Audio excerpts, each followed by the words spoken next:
Recording in progress.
June 21st, 2022, and I'd like to call the Richland County Regular Session County Council meeting to order.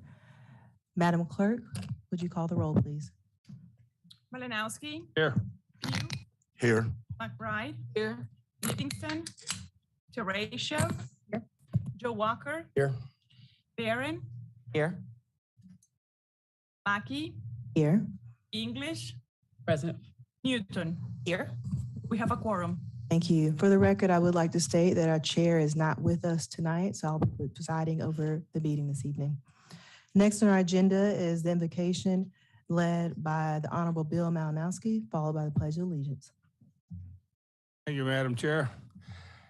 For those that were at the last meeting or watched any of it, I commented about how we should give thanks for the reason for holidays that we're given time off for, not just take it for granted. I'd like to kind of continue in that mode as to why we need to be thankful as we approach the 4th of July, especially thankful to women. Now, we all remember Paul Revere, right? Hey, the British are coming. But he was captured by the British before he ended his ride, so he didn't finish the job. But Sybil Ludington, how many folks remember Sybil? Nobody, right? Sybil, we probably never heard of, most of us, but she mounted her horse and galloped over 40 miles of dirt roads, spreading the alarm about the British attacking, while ignoring British patrols and spies before she returned home safely, and the job was done. Thanks, Sybil. And then there was Margaret Corbin, another Revolutionary War hero. Now, after Margaret's husband went down in battle, she filled in for him by loading and firing cannons until she also was wounded. Thank you, Margaret. Then there was the famous Betsy Ross. Well, Betsy's always portrayed as sewing the flag with a bunch of other women as if in some type of a sewing circle. However, the full story is that Betsy's husband owned an upholstery shop. And when he died, she took over the business. Yes, a single female business owner, when George Washington approached her, it's believed to have commissioned her to make the flag. So it was her job, not her hobby with a sewing circle. Thank you, Betsy. And then during World War II, we had men that went off to foreign shores to fight for freedom. The women stayed home, stepped into the jobs those men vacated. Some were named Rosie Riveters. Regardless of where the women stepped in to help, they did an outstanding job, like they should have. So when giving thanks for all we have, let's thank God for all the men and women who have helped make our country great.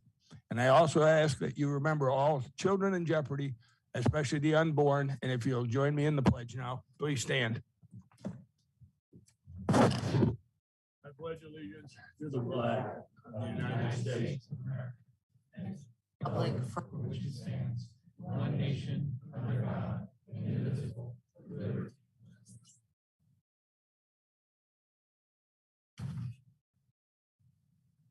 Next on our agenda is a presentation of proclamations. We have 3 presentations tonight.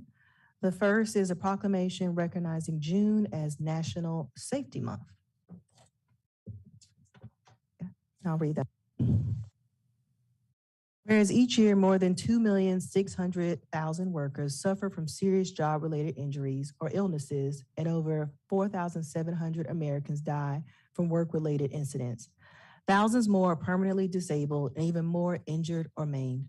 And whereas Richland County recognizes that in order to reduce the occurrence of workplace accidents, local government employers must demonstrate an ongoing dedication to the safety of their employees. And whereas the observance of National Safety Month is a positive and proactive way to advance our goal of reducing workplace accidents and to demonstrate our commitment to the safety of Richland County employees, and whereas National Safety Month and associated safety programs raise awareness, provide quality training and education, and foster an active safety culture. And now therefore it be proclaimed that Vice Chair Jessica Mackey of District 9 does hereby proclaim June 2022 as National Safety Month in Richland County, South Carolina, and accordingly encourages Richland County employees to renew their focus on workplace safety.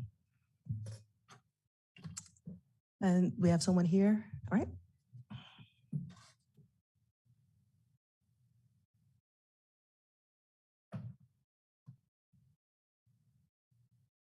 I want to thank Vice Chair Mackey and members of council for your support of National Safety Month, and as well as your support throughout the year and all you do to contribute to helping our employees stay safe at work.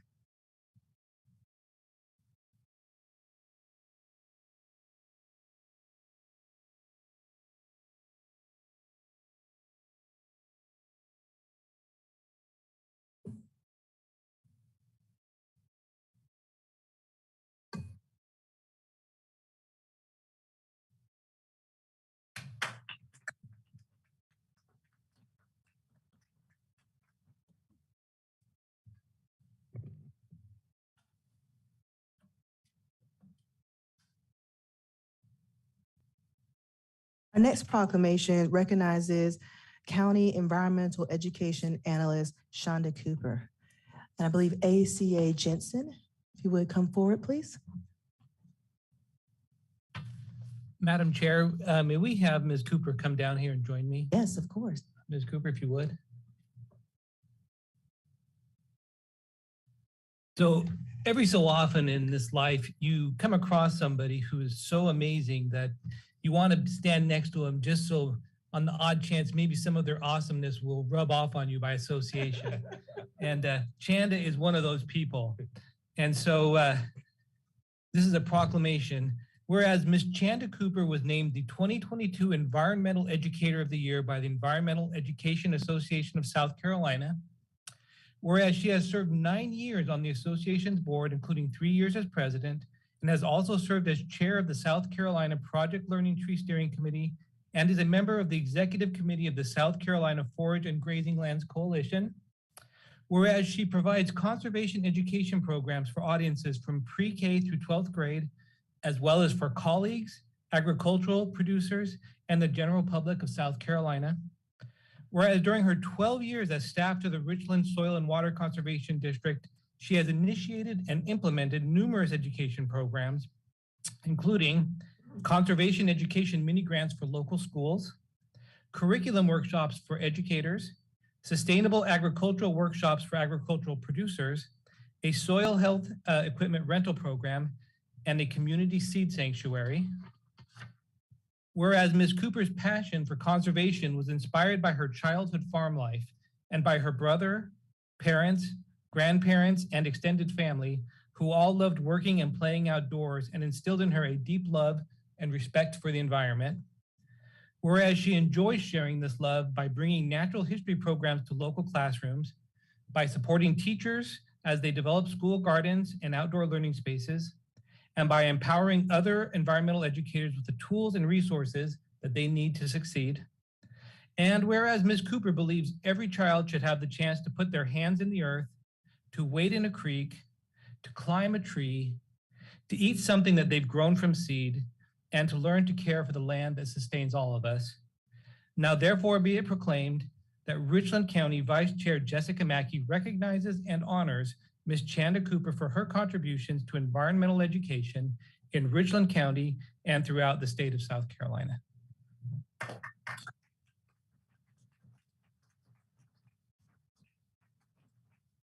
Thank you all very much. I want to say thanks to the members of Richland County Council for supporting conservation education for the people of Richland County through the Richland Soil and Water Conservation District and also through the Richland County Conservation Commission. Richland County is literally named for one of our natural resources, our rich land, and it's my honor and privilege to promote the protection of soil, water, air, forest, and wildlife for our people. I want to say also thanks to all my wonderful colleagues who are here tonight, my graduate school advisor, my dad. They are the inspiration behind this work, and I'm so grateful to them and to you all for this recognition. Thanks.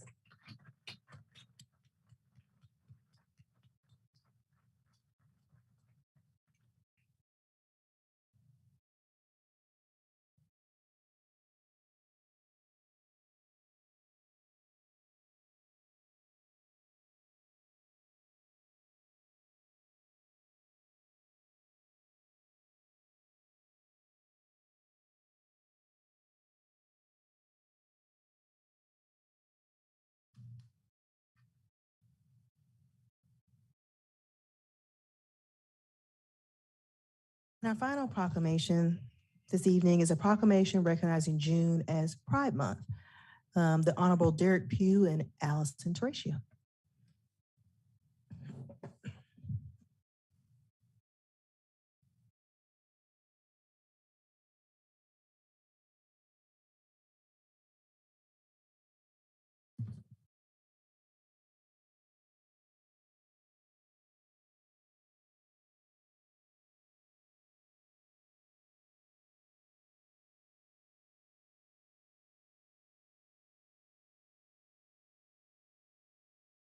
Sorry, I didn't rehearse this. All right. I just want to say thank you to my colleague, Mr. Pugh, for initiating this proclamation. So this is a proclamation recognizing Pride Month, whereas the word pride was chosen by the LGBTQ community to highlight individuals' pride in their sexual identity while opposing the stigmas and shame historically associated with the LGBTQ designation. Pride Month is now celebrated each June to commemorate the 1969 Stonewall Uprising in New York City. And whereas the LGBTQ rainbow flag is said to be inspired by the song Over the Rainbow, famously sung by Judy Garland and often considered an anthem of pain for homosexuals who perceive themselves as belonging to a despised minority. And whereas Pride Month has evolved from a single commemorative day into a month-long celebration, attracting millions of participants around the world. And as the term LGBTQ has expanded over the years to LGBTQIA2S+, did that, to represent gay, lesbian, gay, bisexual, transgender, queer questioning, intersex, asexual, two-spirit, and the countless affirmative ways in which people are choose to self-identify. And whereas Pride is not just a month of celebration, but also of solemn reminders of the persecution and violence against LGBTQ people and the ongoing pursuit of equal rights under the law for the LGBTQ community, with South Carolina one of only 2 states still that has still not passed a hate crimes bill. And now therefore it be proclaimed that Richland County Council members, Derek Pugh and Allison Terratio, recognize Pride Month. It takes no compromising to give people their rights. It takes no money to respect the individual, by Harvey Milk. All right. And we have someone here to receive this, Mr. Phil Ford.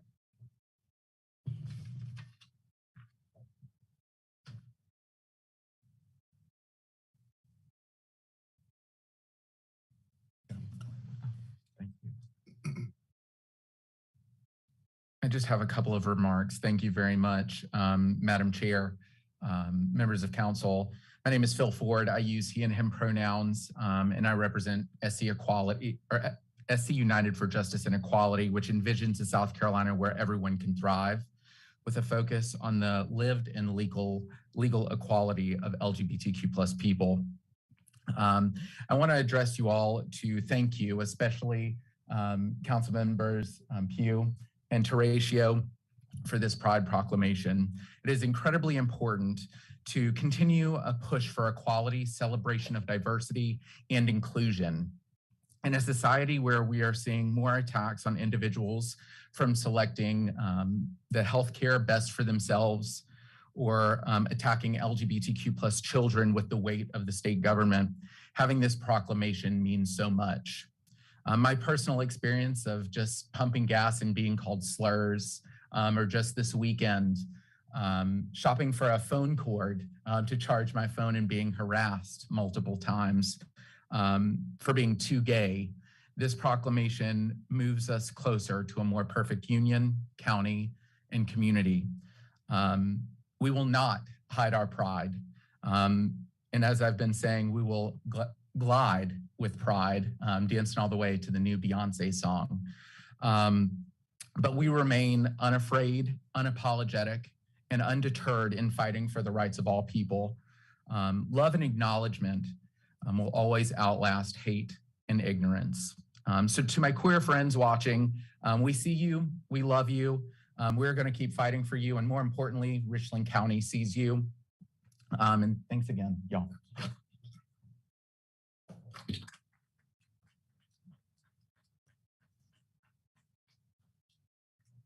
Thank you. Next on our agenda is approval of minutes. Madam Chair. Second. Mr. Malinowski. Hey, Madam Chair, just like to bring to your attention, we've got a discrepancy in A and B. There's some contradicting numbers. In A on page 9 of the agenda, number 18 shows a funding level for that hospitality tax of $150,000. And then when you go to the next minutes of June 7th, which is 5B, if you go to page 30 of the agenda, again, line 18, hospitality tax, it shows the funding level of $67,895.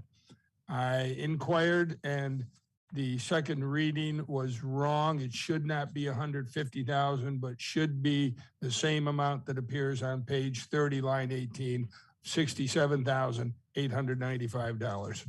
That's it.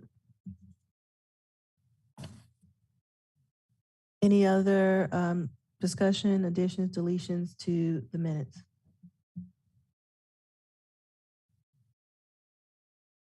All right.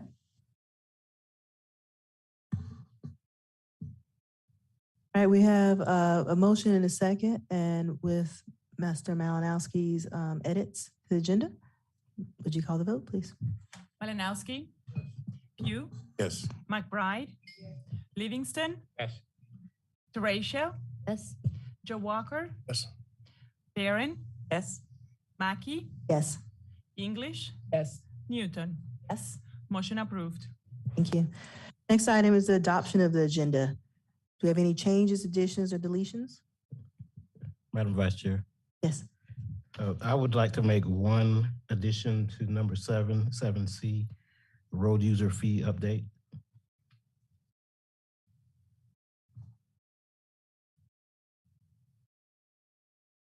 All right. Hearing none. Have a motion? Mr. Malinowski? Yeah. Madam Chair, the very first one, were we voting on both 5A and B or just 5A? Oh, the motion was for both 5A and Both, B. okay. Okay. Any other changes or additions or deletions to the agenda? Hearing none, I take a motion. That's adopted with addition from the county attorney. Second. Yeah, motion and a second, Madam Clerk? Malinowski, Yes. Pugh, Yes. McBride, Yes. Livingston, Yes. Teratio, Yes. Joe Walker, Yes. Barron, Yes. Mackey, Yes. English, Yes. Newton. Yes. Motion approved. Next is the report of the attorney for executive session items. Mr. Wright, you recognized?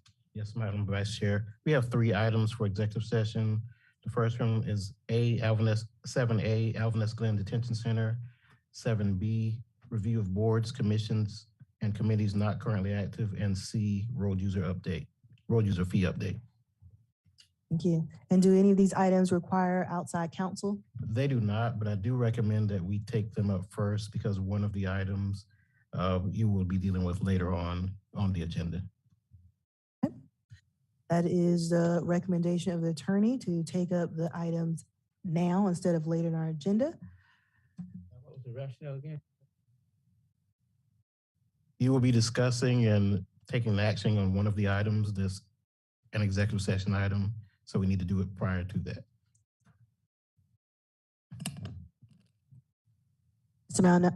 Sorry, go ahead, Mr. Livingston. Madam Chair, is do it prior to that, or either delay that and do it at the end. So I think I was reading Ms. Malinowski's mind too. I think That's exactly what I was going to say. That's how we normally do it. We don't need these people all out here waiting all night. It'll be quick. Either way, it'll be quick. Yeah. My recommendation would be we just move the item that's connected to what he's talking about to the end of the meeting too. So that way we won't have to go into executive session now and come back. Mr. Wright, can you specify which items then we would need to have now versus the ones that would need to be moved? The one that you will be discussing later is the review of boards, commissions, and committees not currently active. So that was the one that you're recommending we talk about now, and the other 2 we move to 17, item 17. Is that correct? Yes. Mr. Livingston, is that your motion? My motion was to take them all up at the end. My recommendation was to do that, but if that's not the desire of the body, I'm fine with. Thank you.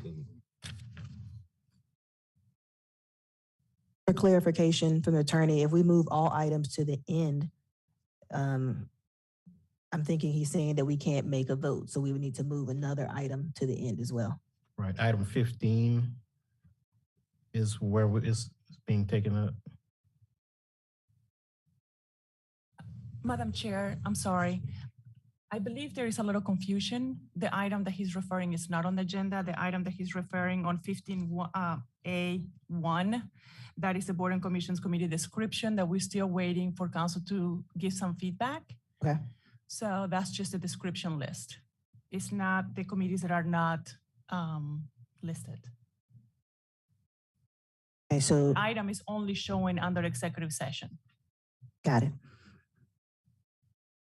So, Attorney Wright, did you still need to discuss that tonight, or is that an item that can be, I guess, held off until it appears under this committee's report?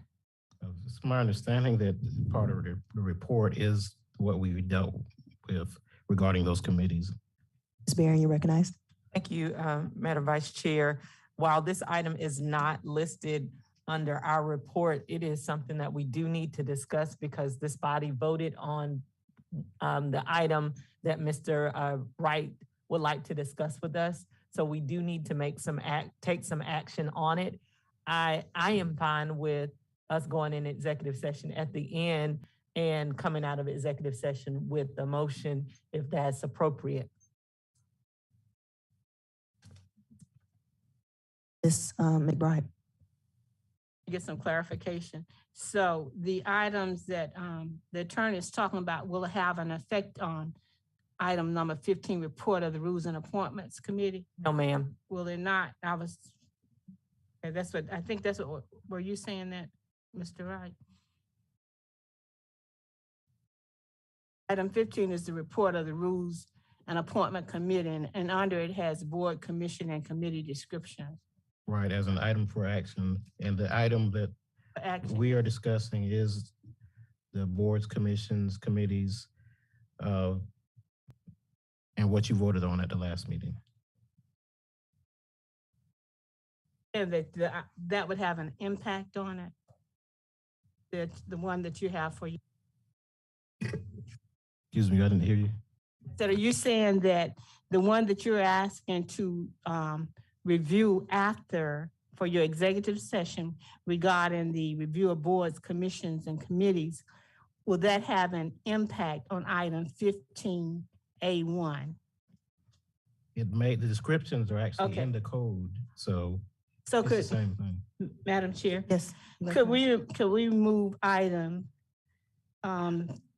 the attorney's executive session items, and item 15 comes after that to the end of the program, and that way we'll cover everything.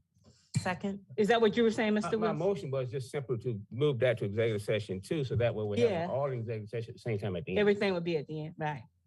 That's what I thought you were saying. Okay. Ms. Barron, you recognized? Okay. All right, so we have a motion and a second. Any other discussion? Okay. Question, Ms. I'm sorry, wasn't looking at you. Yes, Ms. Carrillo? I just wanted to ask, can you repeat who made the motion in the second, please? Yes, Mr. Livingston made the motion. Malinowski seconded. Do you need him to repeat the motion, or you? Yes, please. Mr. Livingston, please repeat your motion. The motion is to move items 7A, B, and C, as well as item 15 to executive session at the end of the meeting. Call the vote, please. Malinowski, Yes. you, Yes. McBride, Yes. Livingston, Yes. Teratio, Yes. Joe Walker, Yes. Barron, Yes. Mackey, Yes. English, Yes. Newton. Yes. Motion approved. Thank you. Next on our agenda is citizens' input for items on the agenda not requiring a public hearing. Mr. Livingston? I have two people signed up, well, three signed up to speak to that first citizen input item. First person is Kathleen Rush. Ms. Rush, are you here? You come to the podium here. You have 2 minutes to speak to council. You will hear a bell or sound goes off when your time expires.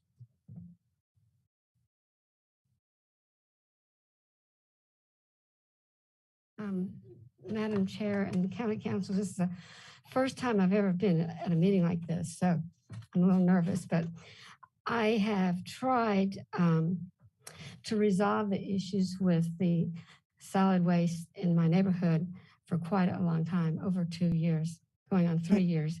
I have Hey, I'm pictures. sorry. Could you give us your name and address, please? Oh, I'm This sorry. side It's pop over. Kathleen Rush, 204 Duck Pond Road, Columbia, South Carolina. Okay. And I have gone to the ombudsman's office for 2.5 years to no avail for them not picking up the yard waste, picking up recycling, not picking up the garbage, putting the garbage cans all over my driveway. And I'm in a neighborhood that has backyard service. I pay over $600 a year, county taxes to pay for that. I think the rate limiting step was when I came back from my daughter's wedding on the 5th of June. My garbage had sat at the bottom of my driveway in view of everybody driving by. It is obvious that I was not at home. People break in homes when they don't think people are home. It was very scary for me to come home by myself in a 2-story building to worry about somebody have broken in my home. People are breaking in cars in our neighborhoods. People are breaking in homes. And I have appealed to the ombudsman's office for over 2.5 years to no avail. And I'm asking for the county council support and making sure that if our bylaws in our neighborhood state it has to be invisible and behind, not being seen, that I've got pictures of things not being picked up garbage cans where I've had to run my car into them because I didn't know that my garage door, they're right in front of the door, and I backed into them, scraped my car up to no avail. Matter of fact, ombudsman office, one of the ladies said, why don't you go out and try to find some people to work for the solid waste company? And I thought, are you serious? I'm a school nurse and I'm working long hours as it is, still doing it now. And so I know this is not the most significant thing on your plate, but I don't know where else to go to after 2.5 years. Thank you. And I apologize, but I only made folders for 4.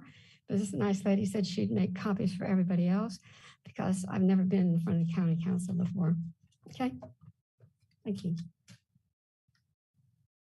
Next person I'll speak is Llewellyn Hart. Ms. Hart. You have minutes to speak.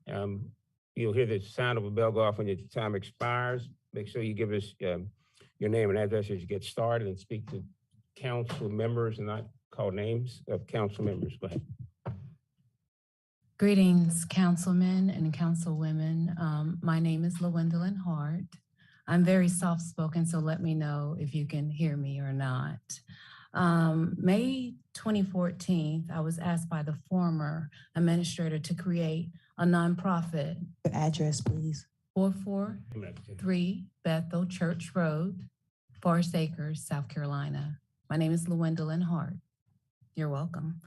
Again, I was asked in 2014 by a former administrator to create Pinewood Lake Park Foundation. It was approved, full council. 2015 to 2019, under the former administration, I was told to continue the events without the hospitality tax. So I continued the events. I was also asked to write a budget for the Conservation Commission, partnership with the Pinewood Lake Park Foundation, and also was given a salary, which was approved full council. And this is back in 2016, 2019. I wrote the history out there at Pinewood Lake Park Foundation with the historian. And right now my furniture sits there, my artifacts, my camera at my expense. At this point, I had to stop at 2019 because all of the funding that was allocated to that nonprofit because of propaganda, it never came to Pinewood Lake Park. So I used my own money to furnish the events at Richland County at that park and my resources. At this point, I had to stop, and I'm just asking that I be reimbursed for the funding that I use to furnish and support the park that Richland County did take care of or help me assist in taking care of. And now it looks like a jungle if you go look at it. In the words of Mr. Frederick Nichet, since it's been almost about 7 or 8 years of my patience, just reaching out, trying to get someone to contact me has been extremely difficult. In the words of Frederick Nichet, he said, "He who can ask why can handle any kind of power." Okay, thank you for your time. Have a good one. Person has been spoke before, but I think he spoke already. Do you need to speak? Thank you. That completes. Let's sign up for that item. Thank you. The next item is citizens input must pertain to Richland County matters not on the agenda. Items for which a public hearing is required or a public hearing has been scheduled cannot be addressed at this time. Mr. Livingston, do we have anyone sign up to speak?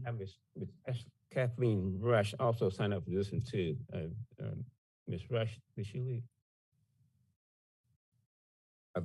And Mr. Aubrey Jenkins.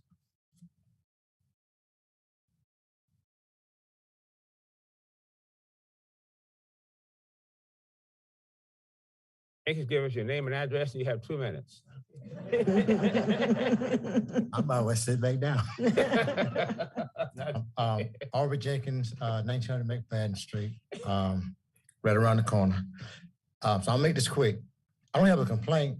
I come here to say that on Saturday at my church, which is located at 2224-24 Bonneville Road, right across St. John High School, we're having a community cookout for the community. And what we did, we had some property right adjacent to the church. It had like 7 bad houses over there, drug infested house and all that good stuff, right on Gordon Street, 21 block Gordon Street. We bought that property and we tore those houses down. We're grazing that land and we want to invite the community out to have a community event out there. We're going to have fun, food for adults, children, games, you name it. Hopefully we'll have it. We got a lot of sponsors. So my purpose here today is in case any of you all want to come out on this Saturday from 10 to 3 o'clock at the 2222 Bonneville Road. We'll certainly welcome your presence. We're doing some good things there. We're even doing we got a food pantry going on there where we give out food every 3rd Saturday, and even during the weekdays, sometimes 4 or 5 days a week, we're partnering with Sam's. We give out fresh fruit, fresh meat, fresh vegetables, pastries, desserts. So we're trying to do some good in the community. We don't not only have a church here in the city of Columbia, but we got a church also in Killian on Longtown Road, and also in Lower Richland on Lower Richland Boulevard. So we're all over the county. So, but I just want to invite you all. I know it's my time. I'm gonna leave some flyers, okay? Okay. I'm done. Thank you. Thank you. I'd say that completes the list of folks who signed up for that item. Thank you, Mr. Livingston. Next is the report of the county administrator. Mr. Brown, you recognized? Yes, ma'am. Thank you, Madam Vice Chair, members of the County Council. In the packet, beginning on page about 42, I just put a couple items in there for this particular report. At the time of this report, I did mention that we were at a medium level of community spread in Richland County. Currently, as you may have seen, we are at a high. So I just want to continue to encourage everybody to follow the CDC guidelines and for what those things mean, but want to give the council that update to the report since at the time it was printing, we were at a different level. Also, under other updates, I wanted to communicate to the council that we did, through our grants department, as well as working with our utilities department, receive a Rural Infrastructure Authority grant award. So certainly want to recognize the staff of the grants department, certainly working with budget and working with utilities. Don't want to get everybody's name, but you may know Stephen Gaither and Ms. Denise Teasdale, as well as Bill Davis with utilities, and certainly there are others who have supported that effort. But that award will allow us to actually move forward with the Shady Grove Road Pump Station project, which will be funded through that grant, which was one of the water utility sewer projects that we wanted to get accomplished, and we know we'll have funding to do that. Also, wanted to mention that related to our public safety complex, we talked about scheduling a work session to give you an update on where things stand. We would like that work session to be on July 21st. I'm asking you to mark your calendars for July 21st at 4:00 p.m. If for whatever reason you cannot attend, we do plan on that being in the chambers. We will Zoom it. It will be recorded. So the plan is to have the work session so that we can provide an update on the public safety complex, and we will have our architects, construction manager at risk, and those persons associated with that project here to provide that update. Other than that, in your packet, you just see the award letter for the Rural Infrastructure Grant Award. I will make one announcement that's not listed in the packet. I did find out today from the South Carolina Association of Counties that our project that we submitted, which was our Emergency Rental Assistance Program, we did not win an award for that program, unfortunately, but we did submit and to communicate to them what we were doing with that project. So not the best news that I want to hear from them, but at the same time, project is certainly a good project. So I want to share that with you. We'll certainly take any questions at this time, Madam Vice Chair. All right. Here now, we'll move on to the report of the Clerk of Council. Madam Clerk. Thank you, Madam Chair. This is the time of the year now that we have to start planning for our upcoming council retreat. So I would like to ask the council to please think about some dates, and I'm going to propose some dates for you. If you can please give me your feedback by June 28th, which will be next week. Some of those days are January 19 to the 20th, or January 26th to the 27th, or February 2nd to the 3rd. Last year, the council retreat was hosted in Greenville. So I'm going to ask if you can please give me some recommendations for the next one in 2023 so that we can start planning and organizing it. The second item I have is I want to remind you that we have the strategic planning work session scheduled for June the 23rd. If you have any questions, please let me know. We have sent an agenda as well. So we hope to see you on the 23rd. Thank you, Madam Chair. Thank you, Madam Clerk. I'd like to make a motion that we allow the clerk to consider looking at Charleston or Rock Hill / York County for locations for our upcoming retreat. Second. Motion and a second. Any discussion? Mr. Malinowski. Madam Chair, and I'll defer to our attorney. I'm not so sure that that's a motion that's in order. This was a report from the clerk who's asked 11 people to give input, and I don't believe at this point we should be making a motion until the clerk has had that input. We don't even have dates for her to begin to look at. I think you need to get some dates before you start to look at locations. So I just don't think we should do it. Well, I think the rules allow you to make a motion at any point if you have a second. And I think having that information just helps the clerk prepare. Any other discussion? Mr. Shearer. I'll make a substitute. Mr. Malinowski. I'll make a substitute motion that people get the recommendations into the clerk as she asked for so that they can be put out for everybody to see. And then we can take a vote. Mr. Ratio. I would like to, if I could, maybe ask for a friendly amendment to include staying in Richland County for the retreat as well, looking into those, that Richland County is a venue. Me? Is Malinowski's motion at this point? Say that again. Sorry. Mr. Malinowski, she's asking for an amendment to your motion. Fine. Point of order. My amendment, I don't think Mr. Malinowski got a second. Is that right? Okay, so my friendly amendment would be to the motion on the floor. Fine. Yes. Yes, I accept. Okay, thank you. What you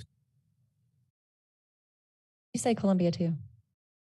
Okay. You're just adding that to it. You just adding Yes, it to just the list. adding. Yeah, Mhm. just adding. And just a quick question about the motion too. I mean, it should have preclude someone from reporting something to the clerk, man. Ms. Newton, did you have your hand raised? I had a point of order, but you've addressed that concern, but if I can, I guess, be recognized for this question. So Yes, ma'am. as we're looking for recommendations for our location, you've recommended a few locations. That wouldn't preclude others from providing locations at any point for the clerk's consideration. Yes, ma'am. Thank you. Any other discussion? Now, what's the final motion that we're supposed to vote on? My motion was made, Ms. Barron seconded, and then there was a friendly amendment by Mr. Ratio. No, I want to know what the entire motion is. You made a motion, but you put some locations in, somebody else added to some, it, then yep. Mr. Livingston asked the question. So Mhm. what are we actually voting on? The motion made was recommendation to host our retreat in 2023 and consider the clerk to consider locations of Charleston, Rock Hill / York. Mr. Ratio added Columbia. Right. Madam Clerk, would you call for the vote?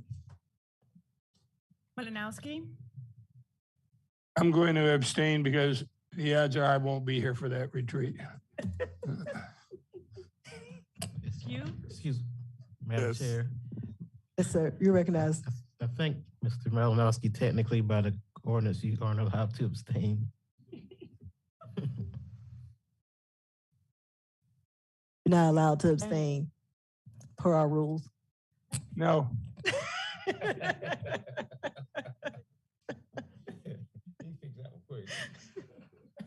McBride, Livingston, Yes. Teratio, Yes. Joe Walker, Barron, Yes. Mackey, Yes. English, Yes. Newton. Yes. Motion approved. Thank you. Next item on the agenda. Yes, Mr. Pugh, you I'll recognize. vote, ma'am. Yes, sir. Thank you. Next item on the agenda is a report of the chair. There's nothing to report this evening. Next is second reading items.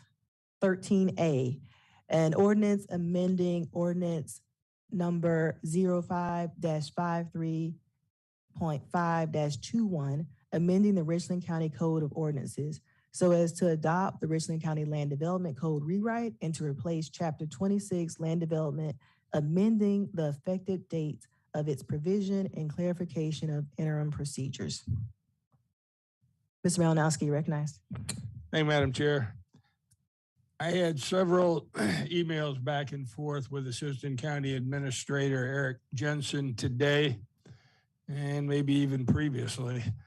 And in our discussions, of course, I had been making the statements that this council never requested staff to move forward with any code changes, and it was all staff driven. However, I stand corrected that a previous council did approve for the consulting firm to move forward with the creation of a new land development code. And based on that, we've been given what we have been given. However, since that took place so many years ago, and we have new council members, and we've had a great deal of pushback from the property owners in Richland County about this new code, Mr. Jensen and I, in speaking, agreed that we really need to come up with a more precise, a better way of handling this overall code. And I mentioned to him that one of the things that was stated was there were problems with the old code, but nobody's told us what those problems were. Now, if you've got a car that needs an engine rebuilt, you don't get the transmission rebuilt also, is what I said to him. So therefore, he agrees that the possibility exists that maybe we just need to fix some of the problems that exist in the old code. He's not saying he's going to go along with it totally, but he does agree that that could be a possibility. So based on that, in my conversation with him less than an hour ago in person, I mentioned to him that I would like to send this back to staff for Mr. Jensen and the rest of the individuals working with him to create an interim ordinance that addresses the concerns of this council and the people of Richland County.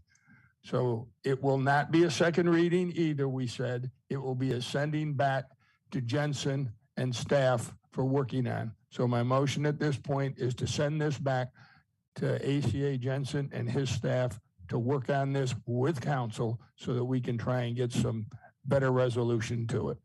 Second. Any discussion? Yes, Ms. English, you recognized. Thank you, Mr. Malinowski, for falling on the sword for that. I appreciate it. But just wanted to share or make it a statement that I've gotten a lot of pushback just because there is a lot of falsities going around regarding the land code rewrite. And one of the things that was stated was that Richland County is trying to take our land and it's a done deal and we need to know what to do to stop it. And those are untrue. So we want to make sure that the language is clear, that it is plain, and the citizens do understand what we're doing. So thank you. And Madam Chair. Let me get Mr. Livingston first and then Malinowski. Mr. Livingston, you recognized. I just have a question for staff. Mr. Malinowski did tell me what Mr. Jensen said, but Mr. Jensen, can I? He stepped out. No, I'm not as clear as I need to be. Go ahead, Mr. Chair. Mr. Jensen stepped out. What's your question, sir? But my question was for him to explain to me what Mr. Malinowski was saying, that what he was saying, to make sure I'm clear. So Understood. I will say to you, I'm not going to quote Mr. Malinowski or Mr. Jensen, but that was the spirit of the conversation. That would be correct, Mr. Chair. Mr. Livingston. I was present, so yes, that's correct. All right. I think he just that didn't needed help a more whole lot, but go Yeah, ahead. he needed more clarification of what was said. Gotcha. Well, I'm sorry, Mr. Gibson won't be able to give that to you right now, Mr. Livingston. I apologize. Oh, I just wasn't, following everybody else in terms of what the point Mr. Malinowski was making, that's all. Understood, sir. Mr. Malinowski? Hey, Madam Chair, I just want for additional information that anybody that needs to know this, that we are still operating as far as rezoning requests under the old code, Okay, so which has been done before. thank you. My question is for, as the attorney, what does this do for procedure-wise? If this was second reading and we're sending this back, are we starting over with the new ordinance, or what exactly is this recommendation saying? It depends on what you decide to do. If you send it back and you just make changes to what's already been proposed, then it'll come back for second reading again. If you just trash it and say, hey, we're gonna start over, then yeah, that would start from the beginning. I think it's up to Ms. Can I ask Livingston? a question? I had my hand raised. Is it okay, Mr. Livingston, before your substitute motion? So I'm a little unclear on what the interim ordinance is, but putting that aside, one of the things that we're trying to address right now is that while we were updating our ordinance, there were dates that were put on the books that specified when an entirely different land development code was going to take effect. Right. So my question is, if this motion as currently presented by Mr. Malinowski passes and we send it to them for them to come back at whatever time, what happens with those dates that are already on the record that we're trying to revise? Do we then become in non-compliance with ourselves? Do we need to address the date? So if you can speak to that. Right. Technically, yes, because technically we're already outside of the dates. So it probably would be prudent to have the interim measure just to say that to take the dates, basically rescind the dates that were done before and we're operating under the previous code.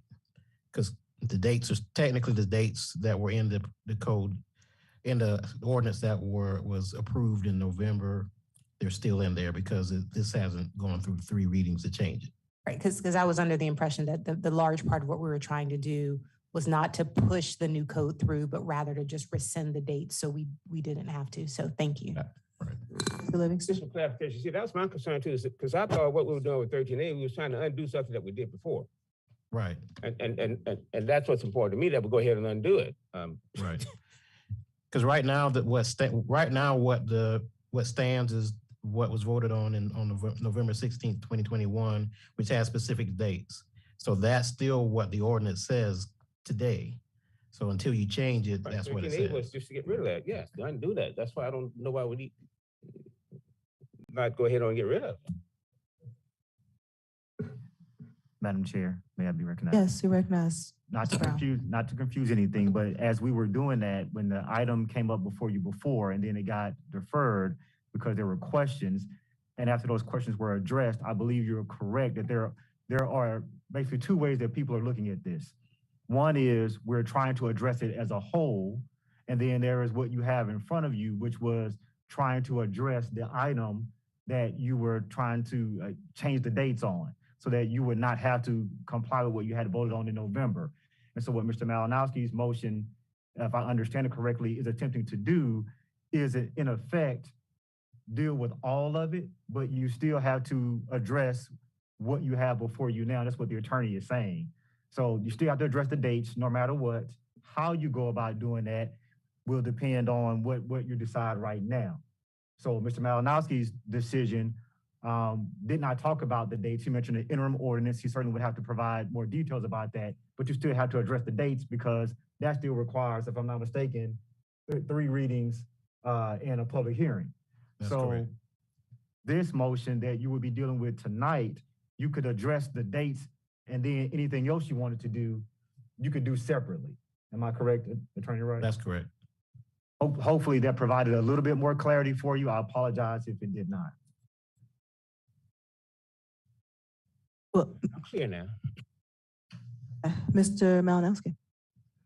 I can withdraw that motion, make a different one that says that make a motion that we scrap the whole thing, dates, interim ordinance, everything, and go back with staff to create something new. Second. Madam Vice Chair. The only problem with that is that what would be standing is the November 16th ordinance, which still has the wrong dates. One clarification, because there seems to be some confusion. Mr. Walker, you're recognized.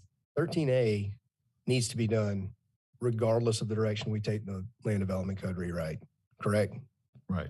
To rescind the November 21 ordinance establishing a timeline we mandated ourselves to follow. Right. So we can still do everything Mr. Malinowski and potentially the rest of council wants to do, but before we do anything, we got to get rid of what we already put in place. But undo what? Got it. Got it.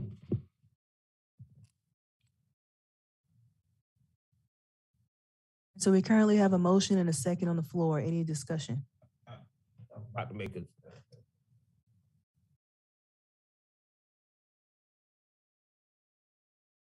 So let me see you recognize. For the adoption of 13A for second reading. Second.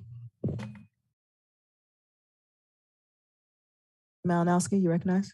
Yeah, what did Mr. Livingston just do? What did he say? Motion to move for approval for item 13A for second reading. It's just stuff we got to undo, that's all.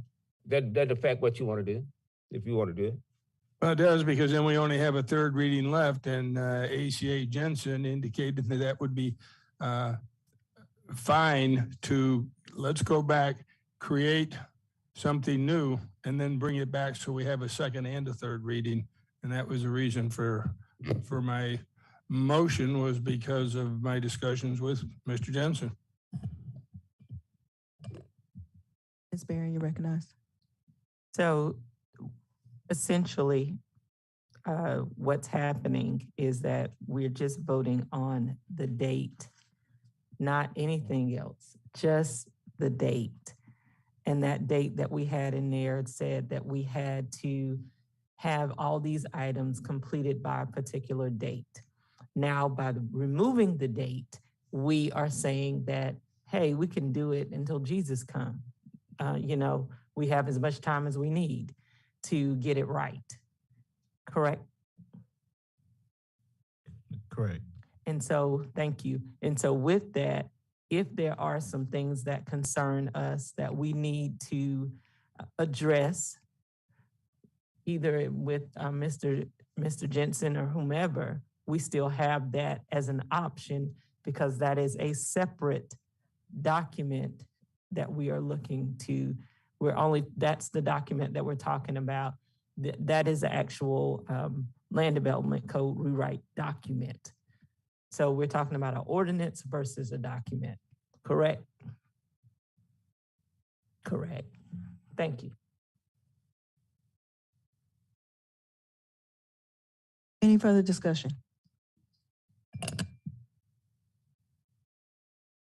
So which one are we voting on now? The second? Right now, we have Mr. Livingston made a motion. It was Okay. second by Joe Joe Walker. Okay. So that is what we're discussing right now. Any further discussion?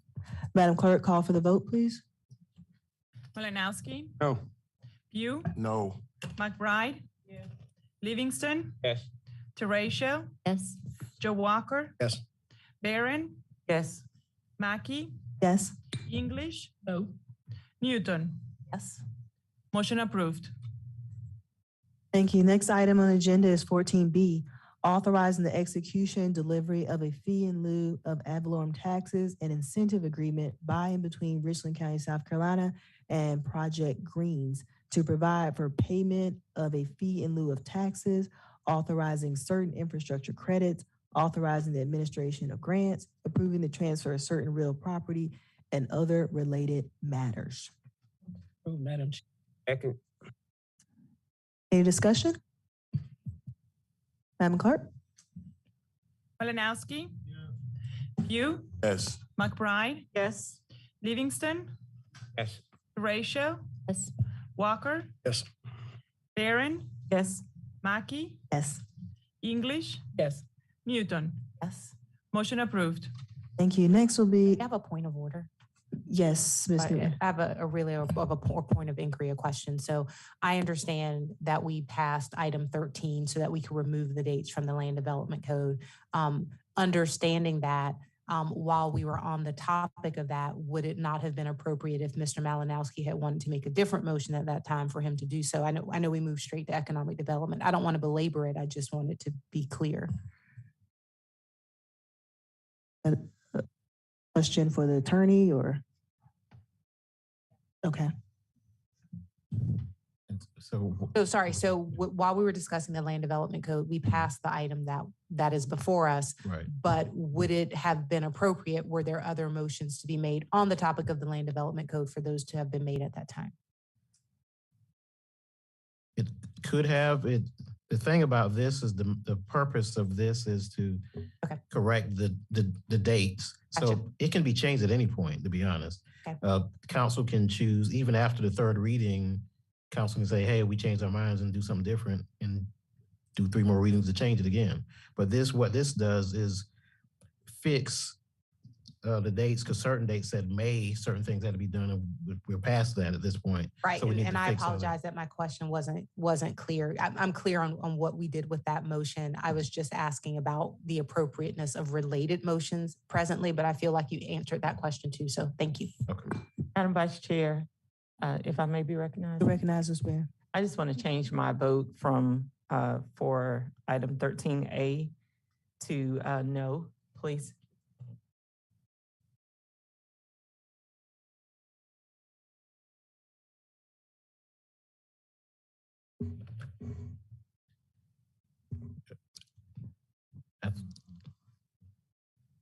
I think at this point, it's already been published, and I think you can reconsider. You have to ask that it be reconsidered, I guess, and they can undo it. The council can undo it.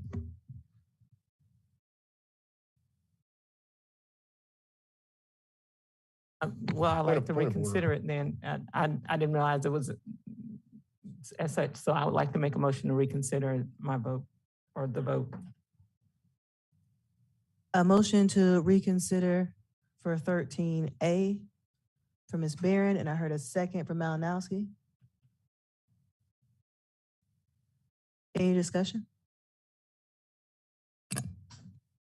Mr. Livingston, you recognize? All right, what's that? Vote.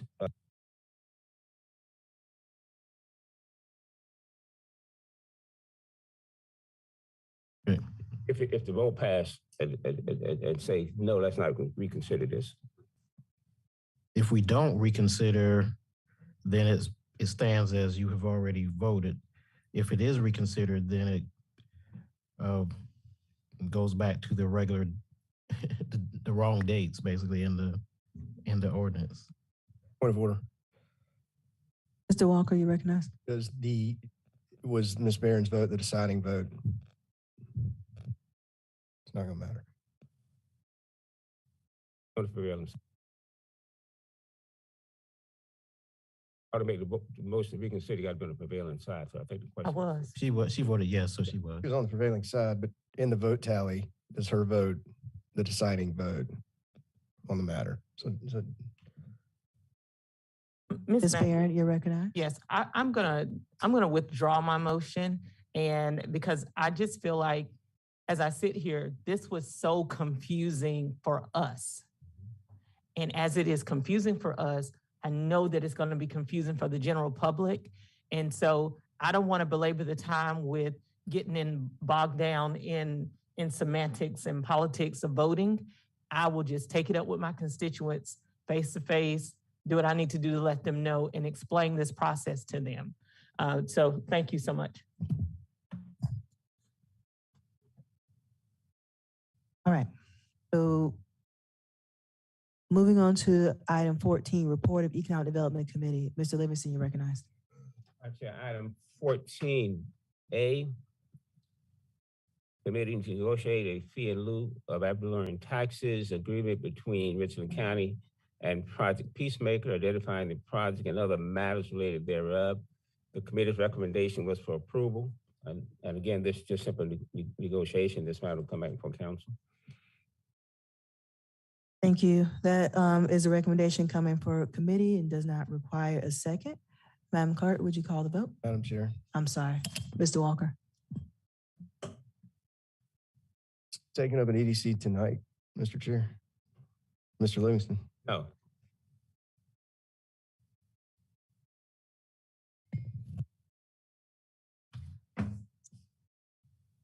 Is that the Rubel here? Mr. Rubio, Just Director Rubio, clarifying, this was recognized. not the item tonight that we, okay, thank you. Mr. Ratio. Thank you, Mr. Rubel. Sorry. Is there anything that can be shared beyond the name, the project name for this item? Director Rubel, can you turn your mic on for us, please?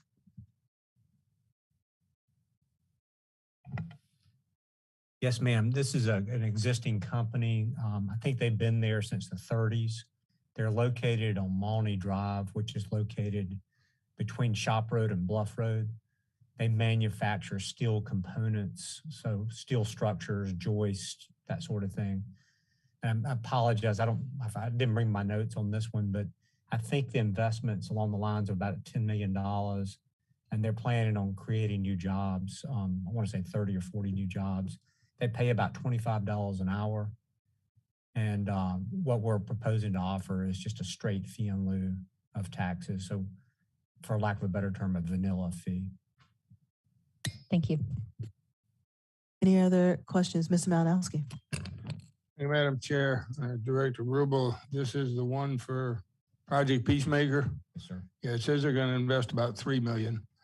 And my question is, it says, and the creation of approximately 22 new full-time equivalent jobs. What's an equivalent job? Does that mean you pay them twice as much as counts as a job?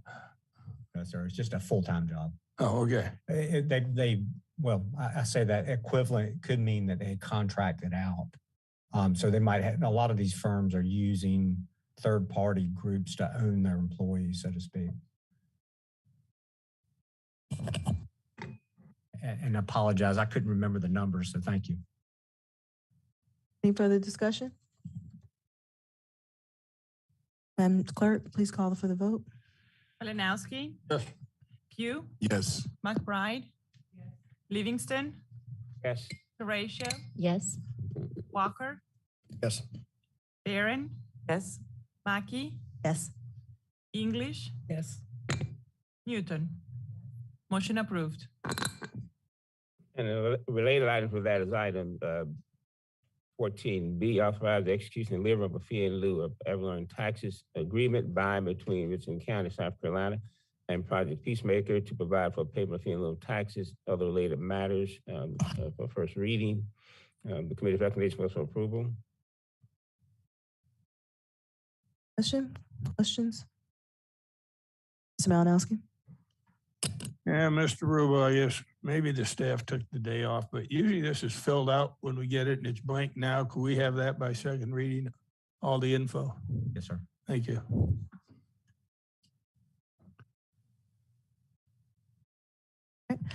Madam Clerk. Malinowski. Pugh. Yes. McBride. Livingston. Yes. Horatio. Yes. Joe Walker. Yes. Barron. Yes. Mackey. Yes. English. Yes. Newton. Yes. Motion approved. Thank you. As a reminder, item 15 was moved to the end of our agenda following executive session. So next up is item 16, other items. 16A, a resolution to appoint and commission Christina Elizabeth Adams as a code enforcement officer for the proper security, general welfare, and convenience of Richland County. Move to approve. Second. Thank you. You have a motion and a second. Any discussion? Madam Clerk? Malinowski, Yes. Pugh, Yes. McBride, Yes. Livingston, Yes. Teratio, Yes. Joe Walker, Yes. Barron, Yes. Mackey, Yes. English, Yes. Newton. Yes. Motion approved. Thank you. Next is item 16B, optional employer participation resolution for participation in the state insurance benefits program. Administrator Brown, you're recognized. Briefly, Madam Chair, yes, ma'am. This item is a requirement for us to be considered to join the state's healthcare program. So this is a part of the ministerial process that must happen if we're going to move forward for their consideration. So this would require council action, and if council does approve this, we would ask for reconsideration so that we can meet the submission deadline. Thank you. Any Approved. questions? I heard a second by Ms. Barron. Who made the motion? Move to approve. Thank you, Walker. And Barron, second. Madam Clerk? Malinowski, Pugh, Yes. McBride, Livingston, Yes. Teratio, Yes. Joe Walker, Yes. Barron, Yes. Mackey, Yes. English, Yes. Newton. Yes. Motion approved. Motion to To reconsider. reconsider.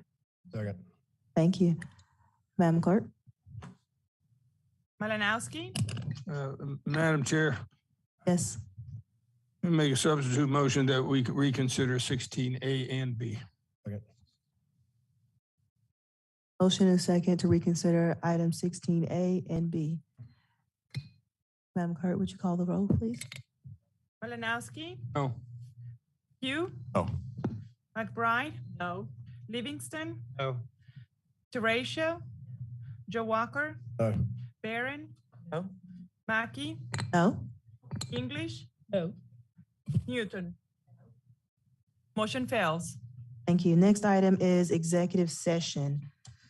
We have items from above, items A, Alvin S. Glenn Detention Center, item B, review of boards, commissions, committee not currently active, and item C, the road user fee update.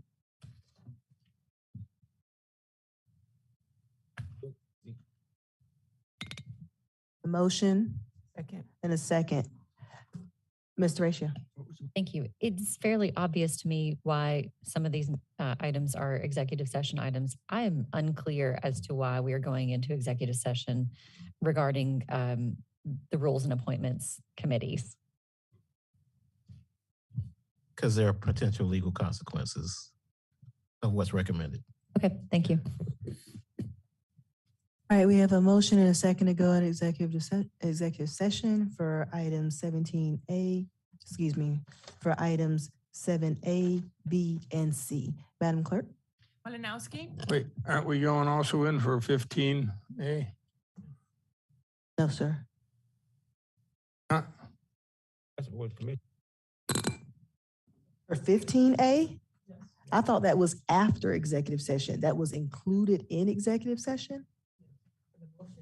But I thought, Right, We it was amended it. included under 17, but of course, the report can be given once come out of executive session. Okay.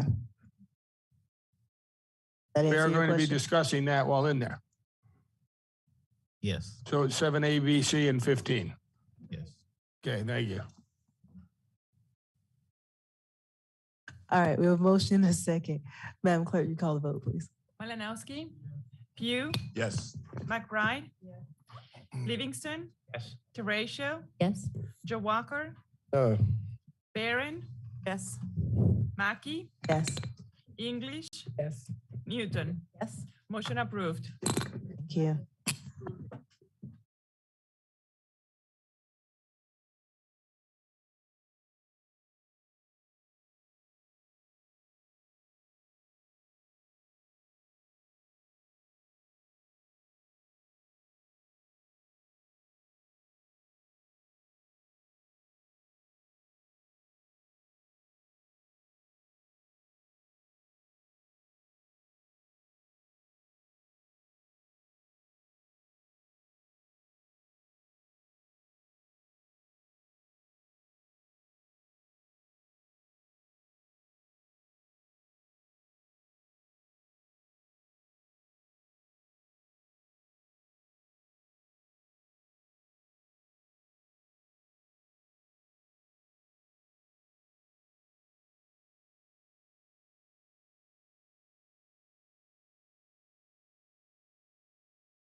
We have a motion and a second on the floor to come out of executive session. Madam Clerk, will you take the vote, please?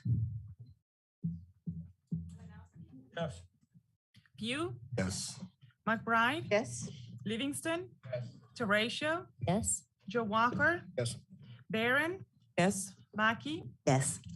English, Yes. Newton. Yes. Motion approved. Thank you. Madam Vice Chair. Yes, Ms. Barron? Okay. Thank you. I'd like to make a motion regarding 7C.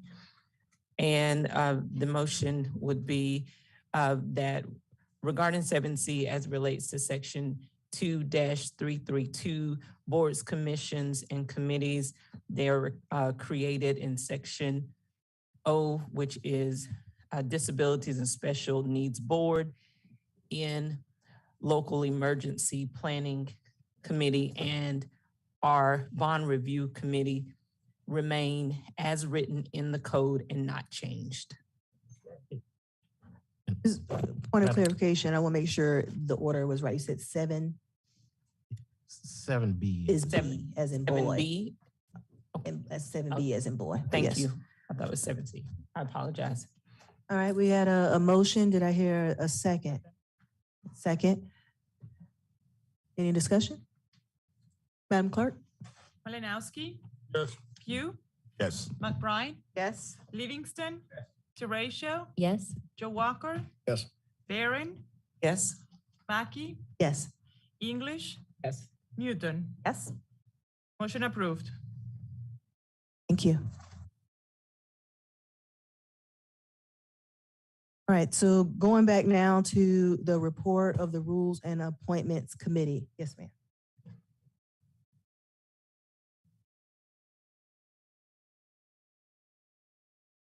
Sorry, just a minute.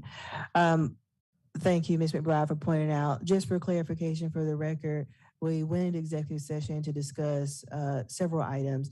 The item 7A was the Alvin Glen Detention Center. No action was taken. That was just an update. Ms. Barron just came out and made a motion for item 7B. 7C was the road user fee update. No action was taken on that item as well. It was just an update. And then make sure I got this right. The additional item for 15A, correct? A1 and 2. And no action was taken. No, okay. I'm sorry. I'm confused about your question. Please ask it again. Okay. We were in executive session. We came out with A, B, C. We had reports of the Rule and Appointments Committee, which is item 15A. We have not had a report yet. Correct. The 15A report to you, Ms. Barron. Oh, okay. Here we go. So thank you, Madam Chair, Vice Chair. Just want to, as far as Rules and Appointment Committee, item 15A1, boards, commissions, and committee descriptions. It is the recommendation of the committee to approve the updated boards, commission, and committees descriptions. And they are located in your packet on pages 130 through 155.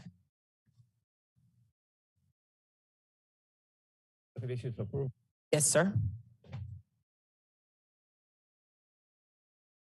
Any other questions, discussions? Ms. Newton, you're recognized. Yes, I have a question for the attorney. I'm fine with all these revisions. I just know that sometimes with boards, there are special circumstances during which you might want to act differently. For example, we had a case where there's a board where we appoint people who was getting a new executive director, but half of their board was due to roll off. So at that time, that board came to county council and said, for this special circumstance, may we delay having people roll off of our board so that we retain institutional knowledge to appoint an executive director. My question is, if we approve these changes as written without allowing us in writing that type of discretion, does that prevent us from taking actions like that in the future? I don't know if I expressed that clearly. You did. The council would have to come together and vote to act differently than what the rules or descriptions say. Or would it simply be a motion? Right. The only difference would be there are certain boards, commissions, and committees that are actually established by ordinance. Those can only be changed by ordinance. So there's 3 readings. So a lot of these boards, commissions, and committees are not in the ordinance. Just the ones that are in the ordinance are different. Thank you. So with that in mind, I don't feel like we need to add language. If only a motion will change it, I'll just add for our consideration. And I apologize that I wasn't at the Rules and Appointments Committee. That one thing that we may need to address in future is how do we handle unfinished terms? So for example, if you take, and I know I always use the library as an example, there was a situation where one board member got elected to county council, another member had to leave. That left 2 board members with unfinished terms where our rules don't specify what we do, but their bylaws specify something different. So just that at some point we might need to clarify that. Brad, were you?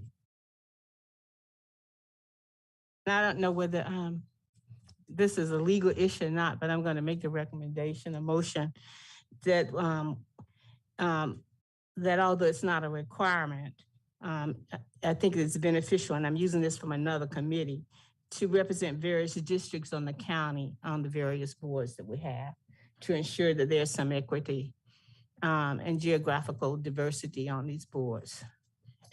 Madam Chair, my question. Is that an appropriate recommendation based on legal issues? I don't think there's anything that's illegal about it. So it's just up to the will of the council if that's what they want. I would like to make that. Second. We have a motion and a second. Ms. Newton? Just quickly to your intent, Ms. McBride, it's one thing to say you must have a representative from every district, and it's another thing to say that we value and or we prioritize representation from across the district. Which are you saying, or what different thing? No, we value. That's why I said though it would not, in the statement, it would not be a requirement. Okay, sorry, I missed that part. Thank you, Ms. McBride. Yes, Ms. Marion, you recognized? And so to that point, and I do think that it's one worth addressing, but so very oftentimes when we have interviews, we have applicants that come before the committee that don't even know who their representative for their area is. So it is left up to this body, if we are talking about geographic equity, that you go out and recruit and tell people when we have these vacancies to let them know that there are vacancies and to encourage them to apply, because we can put motions in place all day, but there's going to be some action that this body is going to have to do to push that forward. And I just want to, this is great. And Ms. McBride and I have talked about this, but that it can't happen unless we do the push. Thank you. Thank you. So we have a motion and a second on the floor. Any further discussion? And I guess I just have a point of, Ms. Barron? I guess a point of order, and that is I was in the process I made a recommendation for approval, and now there is a motion.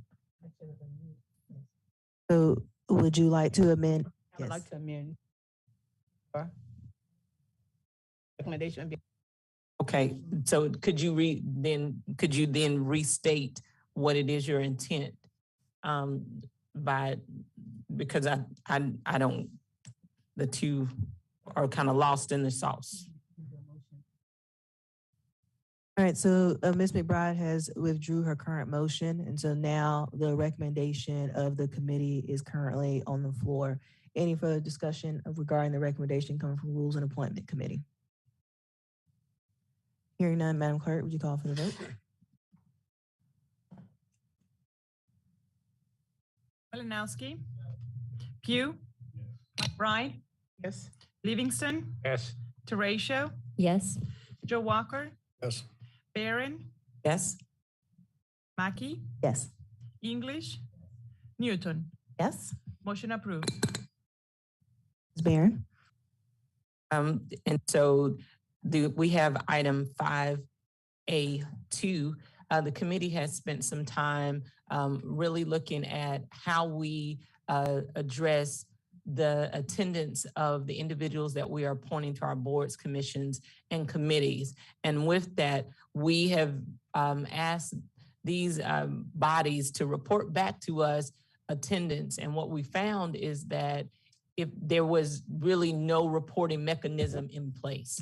And so in order for us to have some continuity and consistency, the clerk's office got with the IT department to create a very simple form that these organizations can use, and then in return will give information back to the clerk's office, who can provide us with a detailed report. And you'll see that on the screen. It's very simple. I'm not going to try to explain it, even though it is very simple, but we do have Mr. Nielsen here with us from IT, and Madam Vice Chair, if he may be recognized to address this document for us. Sure, please come forward. You're recognized. Thank you. Tim Nielsen, Richland County IT. Turn your mic on for us. Oh, okay. I think I just need to get closer. Okay, thank you. Again, Tim Nielsen, Richland County IT. So yeah, this is a form that was created with a tool called OnBase. And this is the same technology that we're currently using with the assessor's office for their legal residency form, and for the auditor's office for their homestead exemption form. So it's been used in the past for collecting information over the internet, and it feeds then through OnBase into the same system that we're using to track applications. Thank you so much. Any questions from council? Ms. McBride, you're recognized. Yes. Is it possible, I don't know what happened to my motion a while back in terms of making sure that we have geographical equity. It was supposed to be an amendment to yours, to your recommendation. But anyway, is it possible to put the district where the members, where they're, the appointees, what district they represent or where they're from in this database? Yes, ma'am. This is fully customizable, so we can add any information that's collectible. That would be good. Madam Chair, I don't know whether it's appropriate. I could go back because I thought my motion to have the various district representative, if possible, was a part of Ms. Gretchen's recommendation. But I think I left it off. And I apologize, Brad. I thought that you withdrew your motion from hers and was going to do it separately. So I apologize. Okay. I thought it was withdrawn, but you are free to make a motion. Right. Thank you. Mm-hmm. So, okay. Anyway, so the basically the way the bodies would use this report would be to at the end of the meeting, they can access through the internet this form, fill out the information. It's customized and pre-filled with the different bodies' information. They look up their phone number, which identifies the person. It pre-fills in the body and the location of the meeting, and then they can indicate for each of the attendees if they were present or not, and if they are not present, a reason for it, their absence can be recorded. In fact, that's a requirement that they do record some reason. Once the information is collected, we have the ability to report on that data. So you can see here on the screen kind of a first cut at a attendance report that shows, for a particular date range, who attended the meetings and how many absences they may have had for that date. Thank you. Any questions about the form? Yes, Mr. Ratio. Thank you. So I'm seeing, people's names on here. Of course, they have been publicly assigned to these committees, so it's not a secret.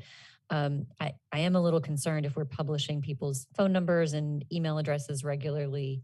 That's not going to be something so it'll just be the name and a basic reason, sickness, out of town, something like that. And I guess another question that's not exactly the same is just, so we'll expect, I guess we're putting on another action by probably someone's admin assistant, probably. How easy is this? Is there a prompt for it to happen? I'm just it just feels like a little bit another sort of bureaucratic layer. Ms. Barron, you're recognized. Thank you. This is not an additional task. It is a different way of doing a task that they should have already been doing. So this task is something that is required by all boards, commissions, and committees. This will ensure that we get the data in a uniform way. So we understand that we're not trying to add on any additional burdens, but we are very hopeful that this document will make the person's job who should already be doing this easier. Thank you. Just to clarify, Ms. Barron, this form and system is not something that is available for the general public. Correct. So any information in here, Mr. Ratio, is confidential and will only be seen by our staff, no matter what it is. Okay, thank you. You're welcome. Ms. English, you're recognized. I just wanted to share with the council, just working with the South Carolina Developmental Disabilities Council for the past 10 years. This is one of the things that we do because we ensure that we have full state representation.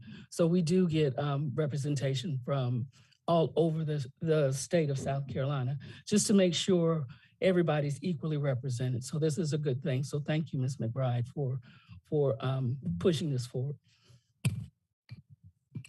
Madam Vice Chair. Yes, you're recognized.